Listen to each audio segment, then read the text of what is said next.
Miliki utang 26 miliar rupiah jadi penyebab jasa dokter hingga pegawai RSUD Haulusi Ambon tak dibayarkan. PLT Kepala Dinas Kesehatan Provinsi Maluku Faradila Atamimi membeberkan alasan belum dibayarnya jasa tenaga kesehatan, dokter hingga perawat hingga pegawai RSUD Haulusi Ambon selama 3 tahun. Kata dia, salah satu penyebabnya lantaran RSUD Haulusi Ambon memiliki utang di luar sebesar 26 miliar rupiah. Mengingat kondisi keuangan di RSUD Haulusi Ambon belakangan ini mengalami sedikit kerugian. Selain itu, persoalan klaim BPJS yang tidak dibayarkan langsung juga menjadi penyebab berikutnya. Mengingat sudah ada penentuan waktu tersendiri yang telah ditetapkan untuk pembayaran BPJS. Meski begitu, Atamimi memaklumi aksi demo dari para nakes, dokter hingga pegawai RSUD Haulusi itu.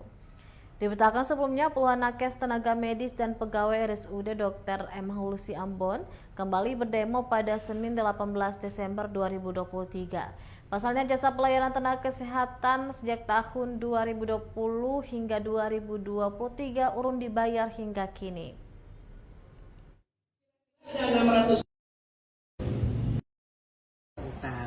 Karena rumah sakit juga belakangan ini kan tidak terlalu untung, kemudian ini kan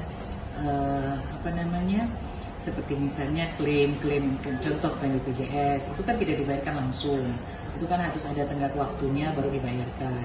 Nah, makanya kan agak sedikit ini sebenarnya sih Ketun juga dalam fungsi pembinaan dan pengawasan tidak masuk sampai ke arah penyelenggaraan pengelolaan keuangan.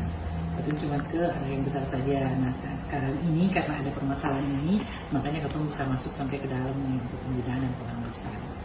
Doa selesai. Jadi untuk mempersingkat waktu, yang dokter akan memulai dengan tuntutannya. Nanti setelah itu yang nakes dong membacakan tuntutan. Download Tribun X sekarang, menghadirkan lokal menjadi Indonesia.